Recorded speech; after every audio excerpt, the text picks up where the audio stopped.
وبركاته. إن الحمد لله نحمده ونستعينه ونستغفره ونعوذ بالله من شرور أنفسنا ومن سيئات أعمالنا.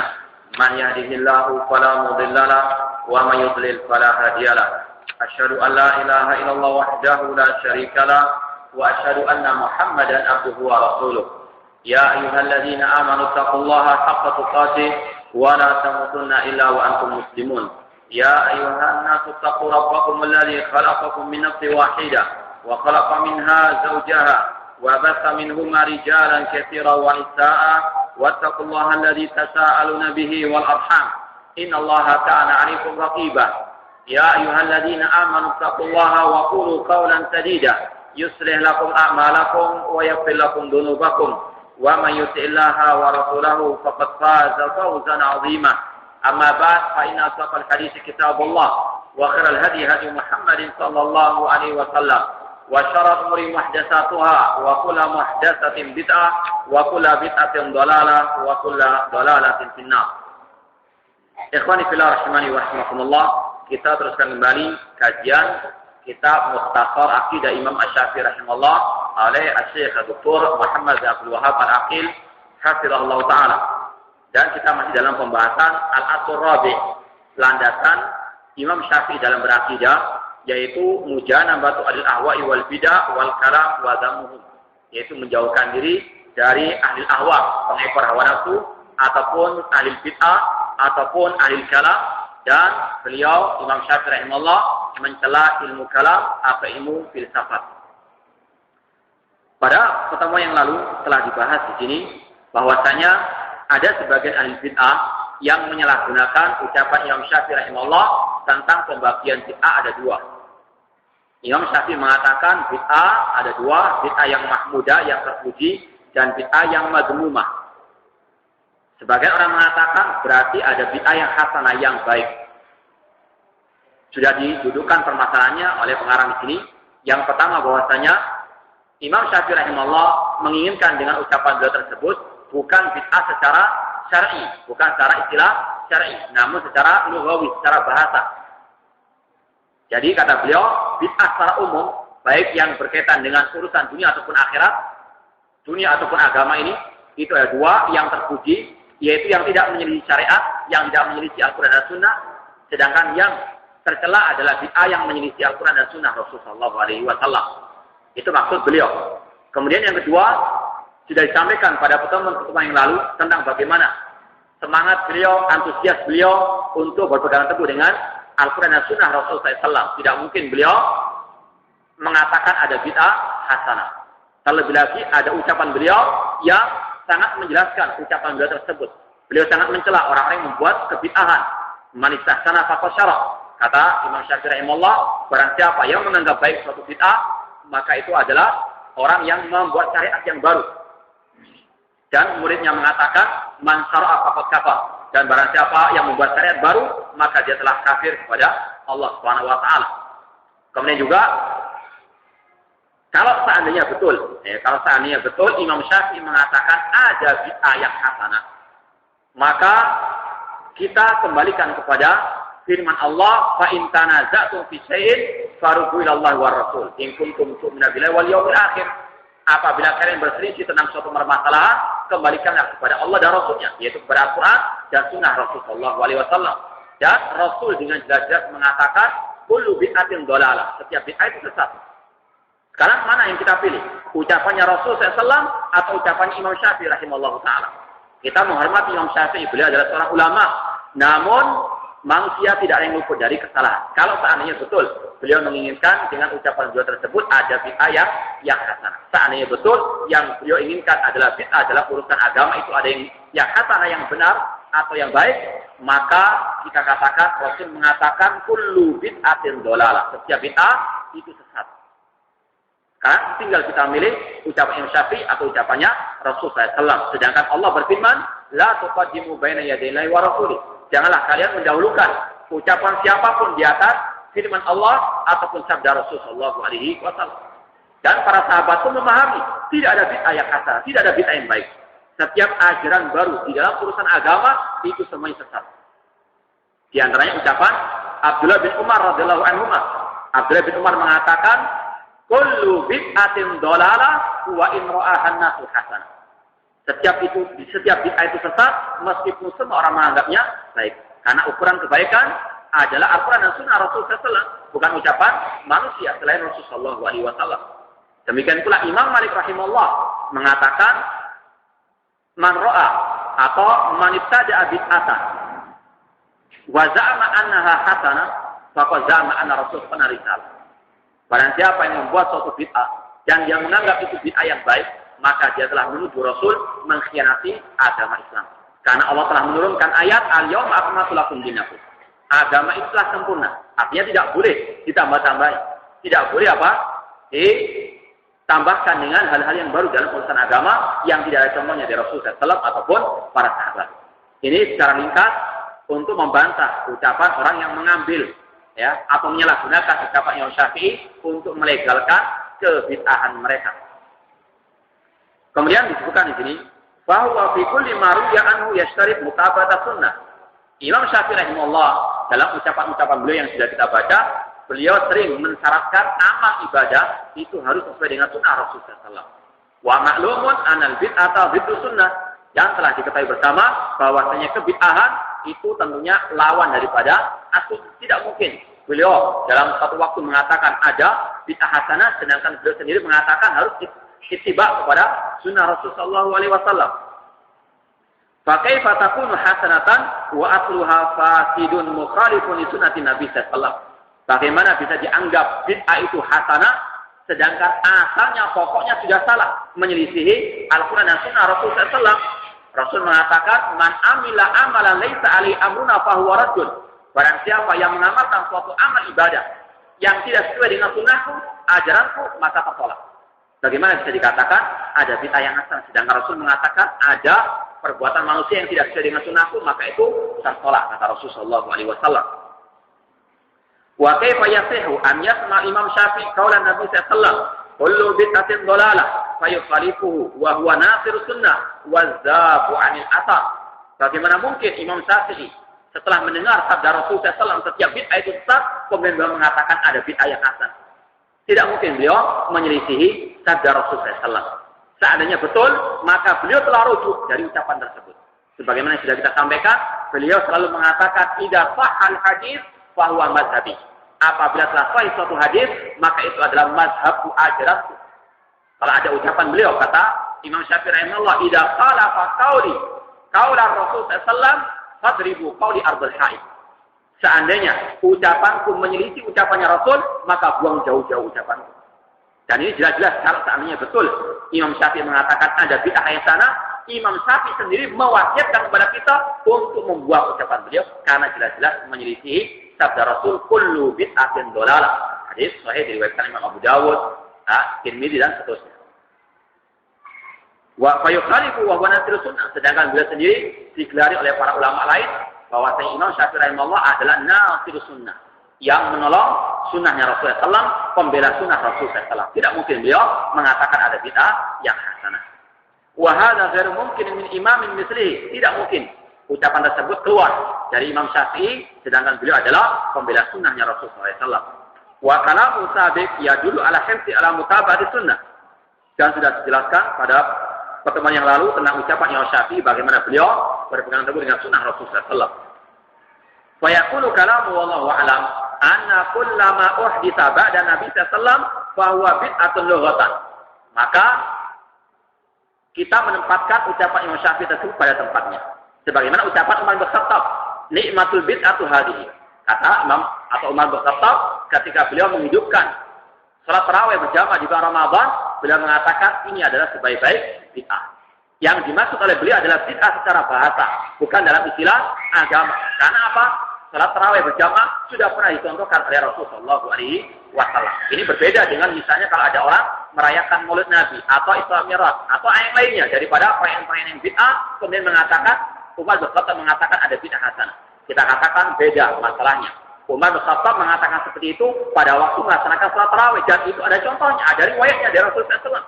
3 malam Rasulullah SAW salat tarawih berjamaah, kemudian beliau meninggalkan hal tersebut dikarenakan khawatir umatnya akan diwajibkan melaksanakan salat tarawih dan itu berat bagi umat beliau. Maka beliau pun meninggalkan. Namun ada contohnya. Namun perayaan-perayaan yang bid'ah tersebut, apakah ada contohnya? Tidak ada sama sekali contohnya dari Rasulullah SAW. Maka tidak bisa dikiaskan antara ucapan Umar bin Khattab tentang adanya bid'ah yang hasanah dengan perbuatan mereka yang jelas kullu bid'atin dhalalah. Setiap bid'ah itu sesat. Fa in wafaqal kita wa sunnah fala madarrata bih. Kata Imam Syafi'i rahimahullah, bid'ah dalam urusan dunia atau dalam urusan secara umum itu kalau menyesuaikan dengan sunnah atau Al-Quran dan sunnah, maka tidak ada kemadaratannya, tidak terlarang. Artinya apa? Bahwasanya ini bid'ah secara bahasa. Rasul mengatakan, antum a'lamu bi umuri dunyakum. Kalian lebih mengetahui tentang urusan dunia kalian. Dalam urusan dunia, ulama usul fikih mengatakan, al-aslu fil asya'i bahar. Asal dalam urusan dunia itu mubah. Ya. Kaidahnya, semua urusan dunia itu mubah. Kecuali kalau ada dalil yang mengharamkannya. Contoh misalnya, setiap makanan kita katakan halal. Setiap minuman halal. Kecuali kalau ada dalil yang apa? Mengharamkannya. Kalau ada yang mengharamkannya, baru kita mengharamkannya. Berbeda dengan urusan agama. Dalam urusan agama atau ibadah, al-aslu fil ibadah al-man'u. Asal dalam urusan ibadah itu dilarang. Sampai ada dalil yang mensyariatkannya. Kalau misalnya ada orang, misalnya tadi, merayakan perayaan Maulid Nabi Sallallahu Alaihi Wasallam.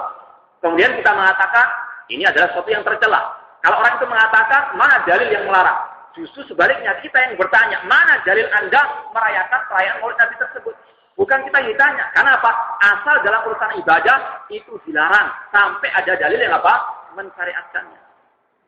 Sebagaimana Rasul tadi bersabda, man amila amalan laisa alaihi amruna fahuwa radduh. Barang siapa yang mengamalkan suatu amal ibadah tidak ada contohnya, maka tertolak. Kata para ulama sekali lagi, asal ibadah itu dilarang sampai ada dalil. Maka tidak boleh kita melaksanakan suatu ritual ibadah kecuali kalau sudah tahu dalilnya itu apa. Tentunya dalil yang sahih. Adapun dalam urusan dunia, antum a'lamu bi umuri dunyakum. Jangan campur adukan antara urusan dunia dengan urusan agama. Jangan mengatakan misalnya kalau dilarang merayakan Maulid Nabi, mengatakan, oh berarti HP ini bid'ah. Ini adalah orang yang apa?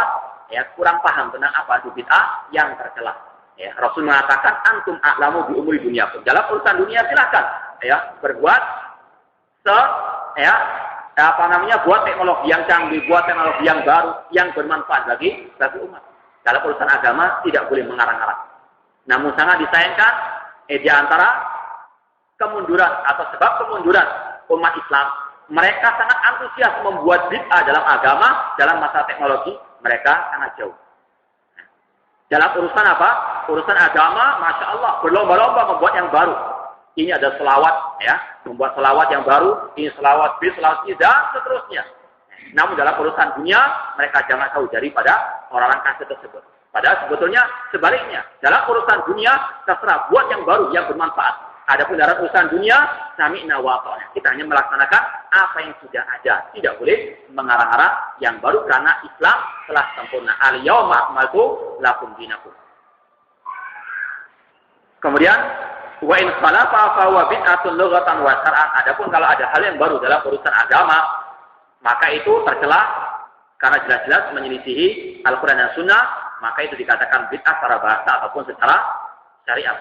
Fayakunu madhmuman mardudan, maka hal tersebut tertolak dan tercela. Wallahu a'lam. Wa hadzal qaul al-haq, insyaallah ta'ala inilah ucapan yang hak tentang menempatkan ucapan Imam Syafi'i rahimallahu taala.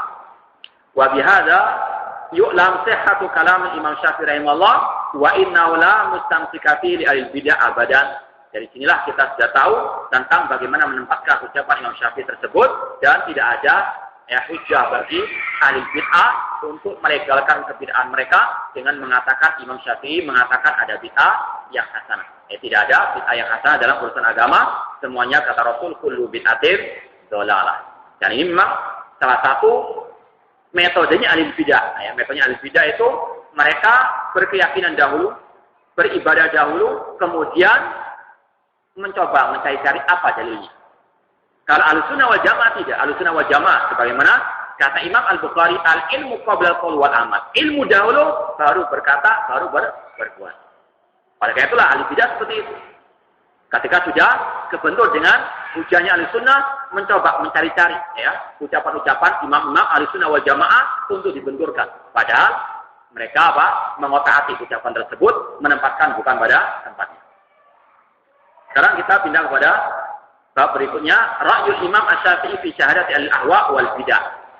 Pendapat Imam Syafi'i rahimahullah tentang persaksian ahli bidah atau ahli ahwa, baik hawa nafsu ataupun ahli bidah. Apakah persaksian mereka bisa diterima ataukah tidak? Kata Imam Syafi'i rahimahullah, "Zahaban nasu min ta'wilil Qur'ani wal ahadits aw man zahaba minhu ila umurin ikhtalafu fiha fatabayanu fiha."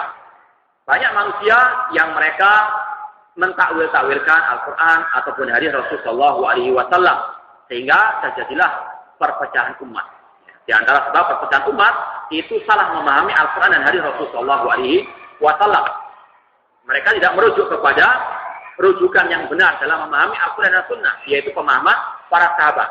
Setiap orang memahami Al-Quran dan hadis sesuai dengan akalnya, sesuai dengan hawa nafsunya, sesuai dengan apa yang diyakini oleh pemimpin mereka, tanpa merujuk kepada para sahabat. Makanya setiap kelompok memiliki versi penafsiran lain-lain. Karena apa? Mereka tidak mau merujuk kepada rujukan yang benar dalam memahami Al-Quran dan Sunnah, yaitu pemahaman para sahabat Rasulullah SAW. Wasahalla fiha ba'dhu min ba'din ma tatul hikayatuhu wa kana dzalika minhum mutaqaddiman minhum ma kana fi ahdi salaf wa ba'dahum ila al-yaum. Maka mereka pun menghalalkan sebagian mereka untuk melegalkan keyakinan-keyakinan mereka yang sangat panjang kalau diceritakan tentang hal tersebut. Karena sudah kita yakini bersama umat Islam terpecah menjadi 73 golongan, yang selamat cuma satu, yaitu yang mengikuti ar-Rasul dan para sahabat Rasulullah sallallahu alaihi wasallam. Maka setiap kelompok mereka memiliki penafsiran masing-masing terhadap Al-Quran dan Sunnah Rasulullah sallallahu alaihi wasallam. Falam na'lam ahadan min salafi hadhihi ummah yuftada bihi wa lam yattabi'in ba'dahum radda syahadat ahadin bi ta'wilin wa in khata'ahu wa dhallalahu. Kata Imam Syafi'i rahimahullah, kita tidak pernah mengetahui seorang pun dari ulama salaf terdahulu atau dari para tabi'in yang mereka menolak persaksian seorang pun daripada ahli bid'ah. Artinya persaksian ahli bid'ah itu diterima. Ini secara asal, nanti akan ada perinciannya. Wa in khata'a wa dhallala, meskipun ulama salaf tersebut mengatakan akan kesalahan kelompok-kelompok tersebut atau ahli bid'ah tersebut, dan mereka mengatakan ini adalah ucapan yang sesat. Adapun persaksian orang tersebut misalnya di pengadilan, maka persaksiannya tetap diterima. Wa ra'ahu istahalla fihi ma harrama alaihi wa la radda syahada alif bi syai'in min ta'wil wa kana la wajhun yahtamilu. Demikian pula tadi katakan ulama salaf, meskipun mereka berpendapat orang-orang tersebut itu sesat, namun tidak ada seorang pun dari ulama salaf yang menolak persaksian mereka dikarenakan adanya takwil ataupun alasan-alasan yang ada segi pendalilannya. Wa in balagha fi istihlalu dami wal mal aw al mufrid min al qaul wa dzalika anna wajana al jima'a dhamma sallallahu ta'ala biha ba'da syirki. Kemudian kata beliau, meskipun pentakwilan tersebut sampai kepada penghalalan darah ataupun harta ataupun dalam ucapan, karena memang dalam urusan penumpahan darah, kata beliau, ini suatu hal yang sangat berbahaya setelah syirik kepada Allah Subhanahu wa taala. Meskipun demikian, orang yang mentakwil ayat Al-Qur'an, kemudian dia salah, kemudian dia menghalalkan yang dihalalkan Allah, mengharamkan apa yang dihalalkan Allah Subhanahu wa taala karena takwilnya, maka tetap persaksiannya diterima oleh Imam Asy-Syafi'i rahimahullahu taala. Wa wajadna muta'awwilina yastahilunaha biwujuhin qad ratiba lahum nadhara'uhum anha wa khalafuhum fiha. Yang mana ahli bidah mereka saling mentakwilkan ayat Al-Qur'an sehingga terjadi perselisihan. Walam yaruddu syahadatahum bima ra'au min khilafihim. Namun ulama salaf tidak pernah menolak persaksian mereka. Fa kullu mustahilin bi ta'wilin min qawlin aw ghairihi fa syahadatuhum madhiyatun la turaddu min khata'in fi ta'wilihi. Maka kesimpulannya kata Imam Syafi'i rahimahullah, maka setiap orang yang menghalalkan sesuatu yang diharamkan karena suatu takwil, karena suatu pemikiran yang salah, maka tetap persaksiannya diterima dan tidak ditolak meskipun dia salah dalam mentakwilkan tersebut. Secara umum saya lagi ahli bidah, persaksian mereka itu diterima dalam pengadilan atau dalam hal-hal yang dibutuhkan persaksian mereka. Kemudian Imam Syafi'i mengatakan, "Tsumma bayyana man turaddu syahadatuhu min haula." Kemudian beliau memperinci lagi, menjelaskan lebih lanjut siapa yang ditolak persaksiannya. Kalau tadi secara umum, sekarang perinciannya. Illa an yakuna minhum man yu'raf bi istihlali syahadati zur. Kecuali ahli bid'ah yang mereka memiliki keyakinan untuk menghalalkan kedustaan dalam persaksian. Karena tidak semua ahli bid'ah itu memiliki keyakinan bahwa yang berdusta itu adalah dihalalkan. Maka kata Imam Syafi'i yang diharapkan untuk diterima persaksiannya yaitu kelompok-kelompok sesat atau ahli bid'ah yang mereka memiliki keyakinan dusta itu halal atau dibolehkan. Ala rajul li'annahu yarau halal dam atau halal mal fatradu syaratu bizur. Ketika dia menghalalkan darah seseorang atau menghalalkan harta seseorang, kemudian dia menghalalkan kedustaan, maka persaksiannya ditolak. Kemudian beliau perinci lagi siapa mereka itu. Waqad masala rahimallahu ta'ala ala hada taqsim birrafidhah. Dan beliau mengatakan yang dimaksud oleh beliau atau di antara contoh yang dimaksud oleh beliau di antara ahli bid'ah yang ditolak persaksiannya adalah kelompok Syiah Rafidhah. Qatalahumullah, karena kata Imam Syafi'i, lam ara ahadan ashhada bizur minar Rafidhah. Kata Imam Syafi'i rahimahullah, aku tidak pernah melihat seorang pun yang lebih berdusta dibandingkan kelompok Syiah Rafidhah. Qatalahumullah. Ya, apalagi kalau kita lihat kitab-kitab mereka membawakan riwayat-riwayat dari Ali bin Abi Thalib, dari Ja'far At-Tadiq, namun semuanya adalah dusta. Ya, mereka misalnya mengatakan, Ali bin Abi Thalib mengatakan bahwasanya petir dan kilat itu kata perintah dari beliau, perintah daripada Ali bin Abi Thalib radhiyallahu taala anhu. Dan dinisbatkan ucapan tersebut kepada Ali bin Abi Thalib. Syiah merupakan gudangnya syirik, gudangnya kufur dan semuanya. Dan mereka menghalalkan hal tersebut. Mereka menghalalkan kedustaan. Dan mereka namakan dengan taqiyah. Ya, taqiyah itu seperti orang munafik. Fa idza laqul ladina amanu qalu amanna wa idza qalu ila sayatinihim qalu inna ma'akum innama nahnu mustahzi'un. Allah berfirman dalam surah Al-Baqarah tentang ciri orang munafik, apabila orang munafik bertemu dengan orang yang beriman, mereka mengatakan amanah, kami juga beriman sebagaimana kalian. Namun ketika mereka pergi ke kelompok mereka, ke teman-teman mereka, mereka mengatakan inna ma'akum innama nahnu mustahzi'un. Sesungguhnya kami itu bersama kalian. Namun ketika kami mengatakan kepada orang mukmin, kami beriman, ini hanya sekedar memperolok mereka saja. Istihza kepada orang beriman. Ini yang disebut mereka dengan taqiyah, nifaq. Kalau bertemu dengan orang muslim seolah-olah seperti orang muslimin biasa, sholat seperti kita.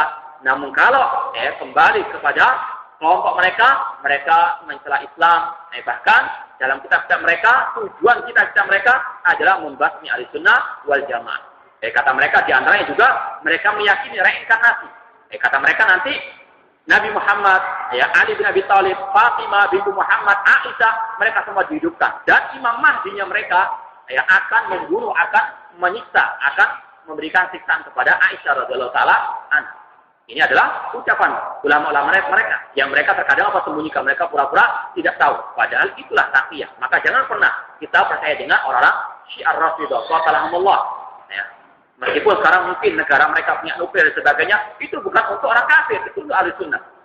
Maka jangan pernah ada kecintaan kepada orang-orang Syiah Qatalahumullah. Yang Syafi'i mengatakan, tidak pernah aku melihat kelompok yang sangat berdusta dibandingkan Syiah Ar-Rafidhah. Qatalahumullah. Wa qala ujizu syahadatu ay ahwa kulluhum ila Rafidhah. Kata Imam Syafi'i rahimahullah, aku membolehkan untuk mengambil persaksian semua ahli bidah kecuali Rafidhah. Fa innahum yashhad ba'dhum li ba'din, karena mereka itu akan menghalalkan kedustaan untuk membela teman-teman mereka sendiri. Kemudian dikatakan di sini fa'ala hadza fa Syafi'i rahimahullah yushtaratu aw yastaritu li qabuli syahadati al-ahwa an yakunu udulan fi anfusihim wa in hasala minhum ba'dul mukhalafat. Dari sini kita simpulkan bahwa Imam Syafi'i rahimahullah mensyaratkan dalam menerima persaksian al-bidah itu kalau mereka tidak menghalalkan kedustaan dalam diri mereka. Meskipun mereka juga orang-orang yang berbuat salah dan seterusnya, namun selama mereka tidak menghalalkan kedustaan tersebut, maka kata Imam Syafi'i tetap diterima persaksiannya. Idza kanu muta'awwilina lidzalik. Terlebih lagi kalau mereka itu mentakwil. Amma man istahara bi adamil adalah fi nafsihi aw kana min firqatin tasaziju al-kadhib fa huwa la yaqbal syahadatahum wa yu'allil dzalik bi qawlihi. Kemudian kata pengarang di sini bahwasanya Imam Syafi'i rahimahullah mengatakan adapun orang-orang yang jelas-jelas diketahui atau yang sudah terkenal akan kedustaan mereka atau termasuk kelompok yang menghalalkan kedustaan, maka tidak diterima persaksian mereka. Kemudian Imam Syafi'i berkata, wa ayyuhum salima min hadza ay al-kadhib ajastu syahadatahu wa syahadata man yara al-kadhib syirkan billahi aw ma'siyatan lahu yujibu 'alaiha an-nar aw la an tadiba an-nafsu 'alaiha min syahadati man yukhaffif al-ma'sam 'alaiha. Kemudian kata Imam Syafi'i rahimahullah, maka siapapun yang bersaksi dan dia selamat dari kedustaan tersebut, ya, dan dia tidak menghalalkan kedustaan tersebut, maka aku bolehkan untuk diterima persaksiannya. Demikian pula persaksian orang-orang yang sangat takut kepada kedustaan, ya, maka hal tersebut juga dibolehkan untuk kita lebih menerima persaksian mereka. Ini ucapan Imam Syafi'i rahimahullah tentang persaksian ahli bidah. Jadi kesimpulannya, secara asal persaksian ahli bidah itu bisa diterima kecuali kalau, ya, mereka menghalalkan kedustaan tersebut dengan meyakini itu adalah agama mereka. Sekarang kita baca lagi Hajrul Mubtadi' indal Imam Asy-Syafi'i, yaitu tentang sikap tegasnya Imam Syafi'i rahimahullah terhadap ahli bidah, yaitu dengan menghajar mereka, yaitu dengan memboikot mereka. Hadzara salafu rahimahullah min mujalasati al-bidah wal ahwa wa aujabu hajrahum wa akhrajuhum min majalisihim. Ulama salaf terdahulu mereka sangat memperingatkan umat jangan sampai duduk bersama ahli bid'ah. Ya, orang-orang yang menyuruh kepada kesyirikan, orang-orang yang menyuruh kepada kebid'ahan, yang menyuruh kepada fanatik golongan misalnya. Para ulama salaf sangat melarang kita untuk bermajlis dengan mereka. Tidak boleh menuntut ilmu dari mereka. Sebagaimana yang sudah sering kita katakan dari ucapan Muhammad bin Sirin rahimahullah, seorang ulama tabi'in, beliau mengatakan, "Inna hada ilma dinun fandur aman ta'kuluna dinakum." Ilmu ini adalah agama itu sendiri, maka perhatikanlah dari siapa kalian mengambil ilmu agama tersebut. Artinya kita betul-betul memilah dan memilih. Tidak semua bisa kita ambil ilmunya. Yang bisa kita ambil ilmunya adalah ahli sunnah wal jamaah yang tahu akidah yang benar, tahu manhaj yang benar, dan mereka betul-betul berdakwah kepadanya. Bukan setiap yang mengajar kemudian diambil ilmunya. Tidak semuanya. Ini adalah wasiat para ulama salaf terdahulu. Tidak ada masalah kalau kita dikatakan eksklusif dan sebagainya, tidak ada masalah. Karena ini masalah urusan apa? Dunia dan akhirat kita. Bukan masalah urusan dunia saja, namun urusan akhirat. Penentuan surga dan neraka di antara sebabnya kalau kita salah memilih seorang guru. Seperti Rasul mengatakan pada akhir zaman nanti akan ada du'atun ala abwabi jahannam, dai-dai yang menyeru ke neraka jahanam. Man ajabahum ilaiha qadhafuhu fiha. Barang siapa yang menerima ajakan mereka, dai-dai yang menyuruh ke neraka jahanam, maka Allah akan memasukkan mereka ke dalam neraka tersebut. Jangan mengatakan, nanti salahnya diambil, mereka sendiri tidak, kita juga akan masuk ke dalam api neraka karena udah jamin dari. Maka harus punya prinsip dalam kehidupan ini, yaitu betul-betul mencari ilmu agama dari ahli sunnah wal jamaah yang paham akidah yang sahihah dan manhaj yang salim, yang benar, atau yang selamat dari kebid'ahan. Kemudian juga salaf terdahulu mereka memperingatkan umat dari al-ahwa wal bidah, dan mereka juga mewajibkan untuk menghajar mereka. Menghajar artinya memboikot. Tidak duduk dengan mereka, tidak mengajak bicara mereka, menjauhkan diri dari mereka, bahkan tidak menyalami mereka, tidak menjawab salam mereka. Nanti akan disebutkan kaidah-kaidahnya. Karena masalah ibadah, hajar masalah ibadah. Harus juga ada ada ilmunya. Tidak sembarangan, tidak begitu saja. Dilaksanakan al-hajar boikot, wal-bidah, kecuali ada perincian-perinciannya. Demikian pula as-salaf dahulu mereka mengeluarkan ahli bidah dari majlis mereka. Seperti dalam kisah Imam Malik rahimahullah ta'ala. Ketika ada seorang mengatakan Ar-Rahman 'alal 'arsy istawa. Allah bersemayam di atas arsy. Kemudian orang itu mengatakan kaifa istawa? Bagaimana Allah bersemayam? Imam Malik rahimahullah mengatakan pertama kali al-istiwa'u ma'lum. Arti istiwa itu sudah diketahui dalam segi bahasa. Artinya Allah itu tinggi di atas arsy. Wal kaifu majhul, dan bagaimana Allah bersemayam itu tidak diketahui, itu urusan ghaib. Wal imanu bi wajibun, beriman dengan Allah bersemayam di atas arsy itu wajib. Wasu'alu an bid'ah. Pertanyaan tentang bagaimana sifat Allah, bagaimana bersemayamnya Allah, itu pertanyaan yang bid'ah. Karena apa? Tidak pernah dicontohkan oleh ulama, sahabat atau tabi'in dan seterusnya. Kemudian Imam Malik rahimahullah mengatakan akhriju hadzal rajul, keluarkan orang ini. Karena apa? Imam Malik mengetahui orang tersebut ketika bertanya tidak menginginkan kebenaran. Ingin apa? Menimbulkan fitnah di tengah-tengah majelis. Maka Imam Malik pun tegas untuk menyelamatkan orang banyak, ya, beliau rela mengeluarkan yang satu. Itu bagaimana dokter ketika mendapatkan ada seorang yang layak, ya, untuk diamputasi, maka tidak ada masalah. Karena apa? Daripada merembet dari tempat-tempat yang lain. Demikian pula dikeluarkan oleh Imam Malik rahimahullah orang tersebut, karena orang tersebut adalah orang yang menginginkan fitnah di dalam majelis tersebut. Dari sini kita mengetahui bagaimana ketegasan Imam Malik rahimahullahu taala. Bahwa saya juga ini menunjukkan kepada kita tidak semua orang yang bertanya bisa dijawab dengan ya sopan santun. Perlu apa? Terkadang dengan ketegasan. Karena apa? Terkadang ada orang yang bertanya tujuannya untuk apa? Menimbulkan fitnah. Untuk apa? Untuk memancing di air yang keruh. Maka harus ada ketegasan. Seperti yang dilaksanakan oleh Imam Malik rahimahullahu ta'ala. Namun tentunya perlu ilmu dalam hal ini. Artinya apa? Tidak semua orang bertanya seperti itu langsung dikeluarkan, tidak. Namun pada zaman Imam Malik rahimahullah, karena sunnah itu telah menyebar, manusia tahu tentang akidah yang benar. Kalau ada satu yang istilahnya nyeleneh, maka diketahui orang tersebut adalah ahli bidah atau orang-orang yang memang tidak suka dengan sunnahnya Rasulullah SAW atau akidah yang benar. Tidak semua orang yang bertanya seperti itu langsung dikeluarkan. Ya, ada perinciannya juga. Ini sekali lagi butuh ilmu. Demikian pula lihat sikonnya juga. Lihat sikonnya Imam Malik pada waktu itu ahli sunnah berkuasa. Maka tidak ada masalah beliau melakukan seperti itu. Kemudian wahada mazhaba ilaihi Imam Syafi'i rahimahullahu taala. Inilah juga yang dipegang oleh Imam Syafi'i rahimahullah, yaitu ketegasan dalam menghadapi ahli bidah. Bal qad ruya anna sababa tarki Baghdad wa hijratuhu ila Misra zuhurul Mu'tazilah bi bidaihim wa tasallutihim 'ala nas. Di antara contoh bagaimana sikap tegas Imam Syafi'i rahimahullah, yaitu beliau rela berhijrah meninggalkan negeri Baghdad yang merupakan tempatnya ilmu pada waktu itu. Ya, beliau pindah dari Baghdad ke Mesir. Apa sebabnya? Karena di situ muncul kelompok Mu'tazilah dan mereka berkuasa di tengah-tengah manusia. Maka untuk menyelamatkan diri beliau, menyelamatkan akidah beliau dan keluarga beliau, maka beliau pun hijrah ke Mesir. Apalagi pada waktu Imam Syafi'i tersebut sudah banyak muncul kebid'ahan di negeri Baghdad. Di antaranya Imam Syafi'i mengatakan, yang sudah pernah kita sampaikan dahulu, bahwasanya beliau mengatakan, aku meninggalkan negeri Baghdad dan aku melihat orang-orang di dalamnya mereka beribadah dengan musik. Atau yang sekarang diistilahkan dengan nasyid atau qasidah, yaitu beribadah ala nasara. Yaitu apa? Bernyanyi, bersiul dan sebagainya menggunakan alat musik, tidak ada bedanya dengan orang Nasrani di gereja. Ya. Ini adalah ucapan Imam Syafi'i yang sangat mencela mereka yang beribadah kepada Allah dengan nyanyian dan alat-alat musik tersebut. Kemudian waqad kanat ad-daulah tabi'atan lahum. Dan pada waktu itu negeri Baghdad sangat tunduk kepada kelompok Mu'tazilah. Maka untuk menyelamatkan akidah beliau berhijrah.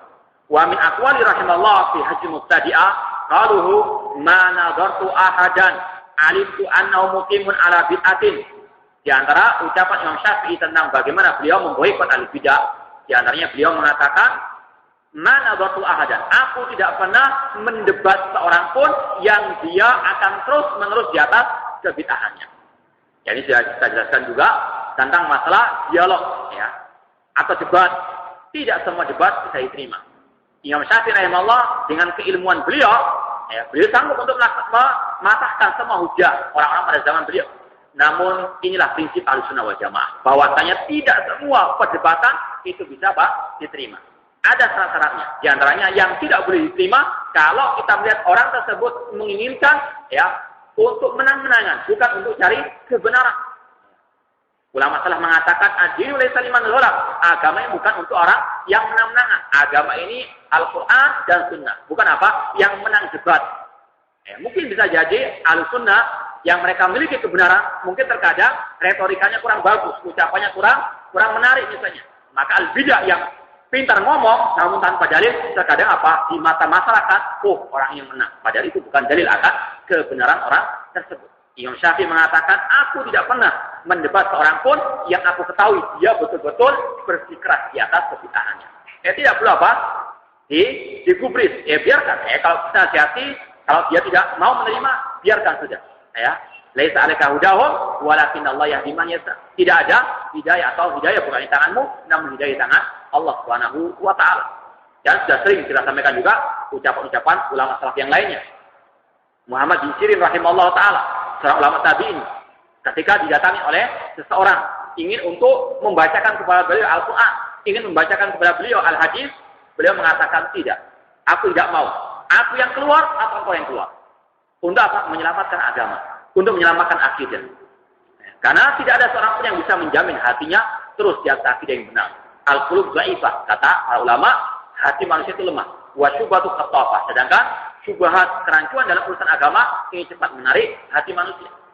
Para ulama dahulu sangat hati-hati tentang masalah hari ini. Karena ini menyangkut masalah akidah, menyangkut masalah akhirat mereka. Qala al-Baihaqi, Imam Baihaqi mengomentari ucapan Imam Syafi'i di atas, wa hadza li anna al-muqima 'ala al-bid'ati qallama yarji' bil munadharah an bid'atihi.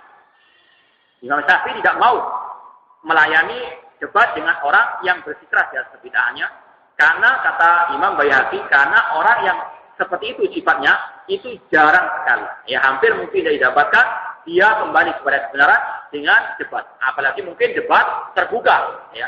Gengsi mau mengalah kepada lawan meskipun sudah jelas-jelas kesalahannya. Tidak jelas apa? Tidak punya dalil. Namun apa? Apalagi orang banyak gengsi untuk apa? Menerima kebenaran. Maka perlu untuk kita berpikir 10 kali. Kalau misalnya tantang debat terbuka, pikir 10 kali apa maslahatnya. Ya Rasul mengatakan min husni islamil mar'i tarkul ma la ya'ni. Di antara kebaikan Islam seseorang meninggalkan yang tidak bermanfaat. Ya, jangan kita gubris, banci atau pengecil dan sebagainya, biarkan. Ya, orang mengatakan seperti itu, namun inilah manhajnya ulama as-salaf. Sudah ada apa? Contohnya Imam Syafi'i rahimahullah. Apa kita mengatakan Imam Syafi'i pengecut? Naudzubillah min dzalik. Ya. Beliau tidak melakukan hal tersebut karena memang inilah agama, inilah manhaj as-salafu as-salih. Tidak melayani semua perdebatan. Namun debat yang memang betul-betul di atas ilmu, ya, di atas hujah, dan tujuannya sama-sama mencari kebenaran, baru dilaksanakan perdebatan tersebut. Yang betul-betul ikhlas karena Allah Subhanahu wa taala. Wa inna makana yunadhir man yad'u wa ruju'ahu ila al-haq idza bayyanahu lahu. Namun Imam Syafi'i rahimahullah mau berdebat dengan orang-orang yang diharapkan dia masih bisa rujuk kepada kebenaran apabila telah disampaikan kebenaran kepada orang tersebut. Wabillahi at-taufiq. Ini adalah ucapan Imam Baihaqi yang mengomentari ucapan Imam Syafi'i rahimahullah taala. Demikian pula wa qala ar-Rabi' ra'aitu Syafi'iyya wa huwa nazilun min ad-darajati wa qaumun fil majlis yatakallamuna fi syai'in al-kalam fasaha. Kata Ar-Rabi' di antara murid Imam Syafi'i rahimahullah atau sahabat Imam Syafi'i, aku melihat Syafi'i rahimahullah, beliau turun dari tangga dan beliau melihat ada sekelompok orang duduk di majlis membicarakan tentang masalah ilmu kalam. Maka beliau pun berteriak, beliau pun Imam Syafi'i berteriak, fasaha wa qala imma an tujawiruna bi khairin wa imma an taqumu anna. Kata Imam Syafi'i rahimahullah, cuma ada 2 kemungkinan bagi kalian. Pilih ya. Pilihlah 2 kemungkinan ini. Kalian bertetangga denganku atau kalian pergi dariku. Dia tidak suka dengan apa? Perdebatan dalam urusan agama atau debat kusir yang tidak ada manfaat. Ini Imam Syafi'i rahimahullah taala. Kemudian juga yang lebih menunjukkan bagaimana ketegasan beliau. Tentunya ketegasan pada tempatnya, keras pada tempatnya. Dan inilah dakwah Rasulullah SAW. Jangan hanya mengambil sepotong meninggalkan yang lain. Jangan mengatakan harus dengan cara halus. Ya. Betul kita katakan asal dakwah itu dengan lemah lembut. Rasul mengatakan maka narizqu fi syai'in illa zana. Tidaklah sesuatu itu dihiasi oleh kelembutan kecuali akan memperbaikinya atau menghiasinya. Namun kita lihat juga prakteknya Rasulullah SAW dalam berdakwah. Beliau terkadang juga tegas keras kepada yang menyelisih beliau. Di antaranya kelompok Khawarij. Rasul mengatakan al-Khawarij ila guna. Rasul mengatakan kelompok Khawarij itu adalah anjing-anjing neraka. Hadis riwayat Ibnu Majah dan Sahih. Ini adalah ketegasan beliau. Intinya apa? Dalam dakwah, dalam mengajar, terkadang perlu kelembutan, terkadang perlu ketegasan atau kekerasan, dan semua ditempatkan pada tempatnya. Di antaranya Imam Syafi'i rahimahullah, wa qad kafara rahimallahu taala ba'du ha'il mubtadi'ah kaman qala bi khalqil Qur'an. Dan Imam Syafi'i rahimahullah pernah mengkafirkan seseorang yang dia mengatakan Al-Qur'an makhluk. Jadi merupakan ijma'nya ulama Ahlussunnah bahwasanya Al-Quran adalah kalamullah. Dan barang siapa mengatakan Al-Quran makhluk, maka dia kafir. Dan Imam Syafi'i beliau berhak untuk mengkafir-kafirkan. Karena apa? Beliau di atas ilmu. Lain dengan orang yang jahil. Ya. Hobinya apa? Mengkafirkan. Presiden kafir, menterinya kafir, dan semua kafir. Ini beda. Yang berhak mengkafirkan adalah para ulama. Fas'alu ala dzikri in kuntum la ta'lamun. Jangan mengatakan, oh Imam Syafi'i dia mengkafirkan. Ngaca dulu. Siapa Imam Syafi'i, siapa anta? Kalau mau mengkafirkan. Karena ini masalah apa? Yang merupakan sumber terorisme, yaitu hobi mengkafirkan tanpa ilmu. Kata Ar-Rabi di sini, lamma kallama Syafi'i rahimahullah haqqa al-fard faqala al-Qur'an makhluk. Pernah Imam Syafi'i rahimahullah berkata atau berdialog dengan seorang yang bernama Hafs al-Fard, kemudian Hafs mengatakan Al-Qur'an makhluk. Al-Qur'an itu makhluk, bukan kalamullah. Maka Imam Syafi'i mengatakan kafarta billahil azim, engkau kafir kepada Allah Al-Azim. Ini adalah ucapan tegasnya Imam Asy-Syafi'i. Karena beliau tahu bahwa orang ini memang berhak untuk dikafirkan. Karena telah terpenuhi syarat-syaratnya dan ditiadakan pencegah-pencegahnya. Masalah kafir mengkafirkan ini pembahasan yang panjang lebar, dan yang berhak memvonis orang itu kafir para ulama Ahlussunnah wal Jamaah. Wa qad dakhala alaihi haqqun hadza wa huwa fi sakaratil maut fa ughmiya alaihi thumma afaqa fa ja'ala yas'aluhu rajulun ba'da rajulin fa yaqulu man ana fa yaqulu anta fulan ibnu fulan fa qala haus man ana fa qala anta haqqun la hafizakallah illa anta tuba.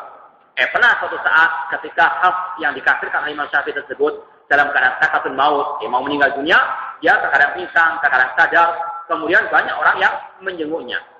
Setiap orang menjenguknya, orang tersebut yang menjenguk mengatakan siapa aku? Maka Hafs mengatakan engkau adalah fulan dan fulan.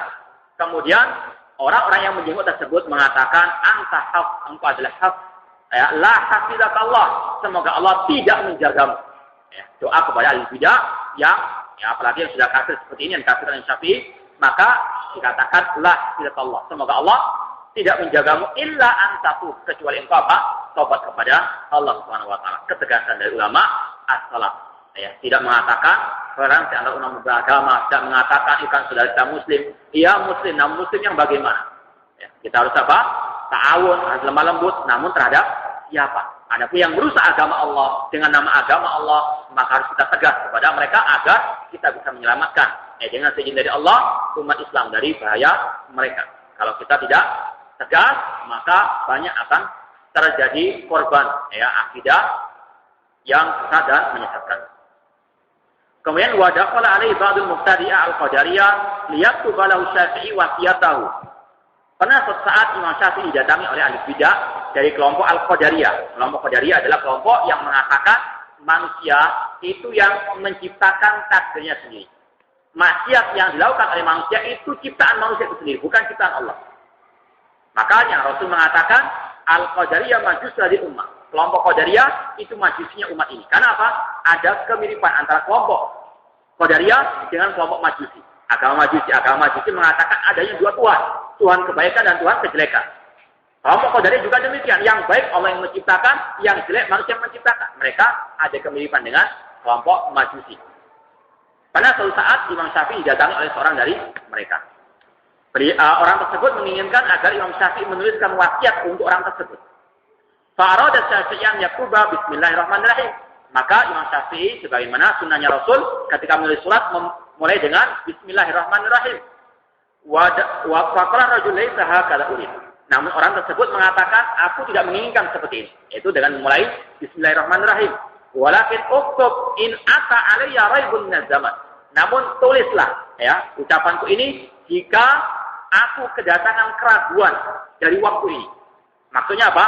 Orang tersebut mengatakan yang menciptakan perbuatannya adalah waktu, bukan Allah Subhanahu wa taala. Falamma ibtada al-kalam rafasa Syafi'i birijlihi.